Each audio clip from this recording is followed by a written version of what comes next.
Hi, I'm Linda Shenton Matchett, and this is Moments in History. Today, we're going to talk about Samuel Morse, one of the inventors of the telegraph and the co-developer of Morse code. Did you know that he first made his living as a painter? I certainly didn't. I also didn't know about his ties to New England. Born in April of 1791 in Charlestown, Massachusetts, he attended Phillips Academy in Andover, Massachusetts. Then he went to Yale, where he studied philosophy, math, and wait for it, the science of horses. Talk about a diverse course of study.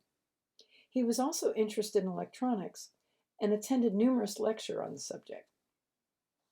After graduating in 1810 from Yale with a Phi Beta Kappa honors, he decided to focus on the arts and managed to become a student of the painter Washington Allston, a pioneer of the American Romantic movement in landscape painting.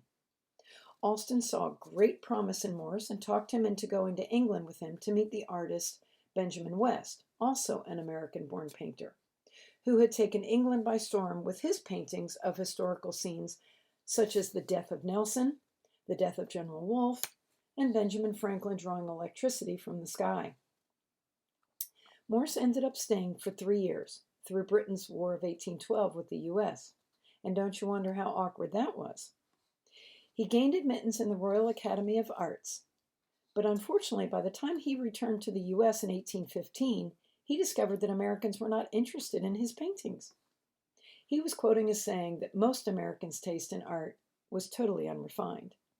However, this is hardly surprising considering there were very few art galleries in the U.S., and most Americans didn't travel to Europe, meaning that they did not have exposure to the old masters. As a result, Morse made it his agenda to elevate Americans' understanding and appreciation of art. In the meantime, he married Lucretia Walker in Concord, New Hampshire in 1818, with whom he had 3 children. He continued to paint and earn his living through commissions of people such as DeWitt Clinton, James Monroe, Jonas Platt, the Marquis de Lafayette, and William Cullen Bryant. In addition, he painted such pieces as Dying Hercules, The Judgment of Jupiter, and Niagara Falls. He lost his wife in 1825, and then later that year helped found the National Academy of Design in New York City, where he served as president from 1825 to 1845. The Academy was devoted to educating artists, and he lectured on how painting was a fine art on par with architecture, landscape gardening, poetry, and music. Morse's Gallery of the Louvre, painted between 1831 and 1833, is huge and is considered his most grandiose instrument of instruction. He intended for the painting, which depicted some 36 of the Louvre's greatest works displayed together in an imagined museum gallery, to serve as an art history lesson for the American people. From 1830 to 1832, Morse traveled and studied in Europe to improve his painting skills, visiting Italy, Switzerland, and France. During his time in Paris, he met and befriended the writer James Fenimore Cooper, but it was his voyage home that would change his life. While returning by ship in 1832, he encountered a man by the name of Charles Thomas Jackson from Boston, a man who was very well schooled in electromagnetism.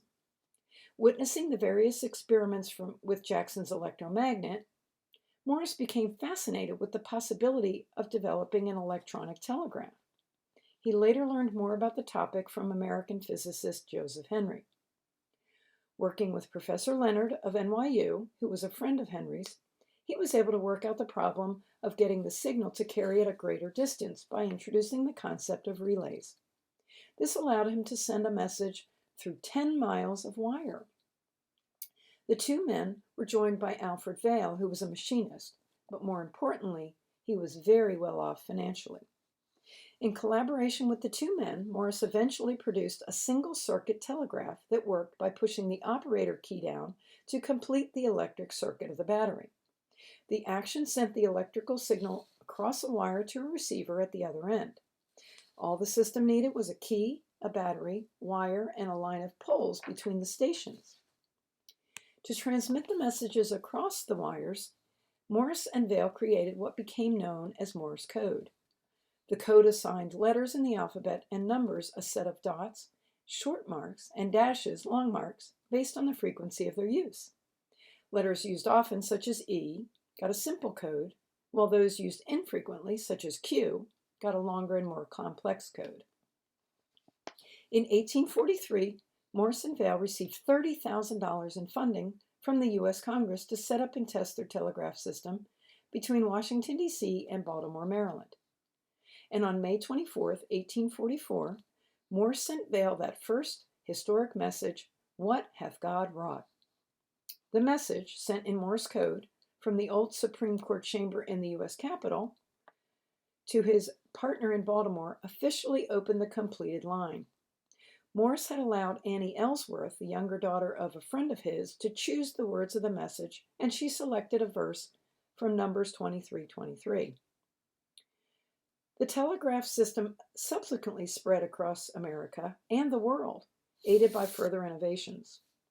Morse received a patent for the telegraph in 1847, and the following year he married his second wife, with whom he would have 4 children.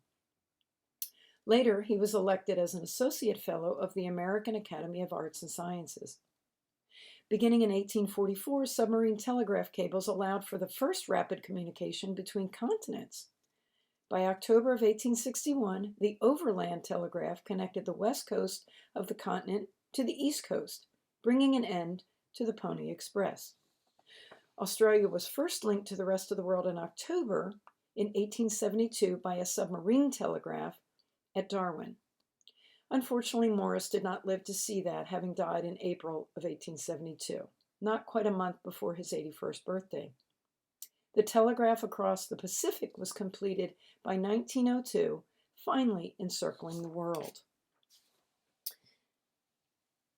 And this is a 3D rendition of a telegraph key.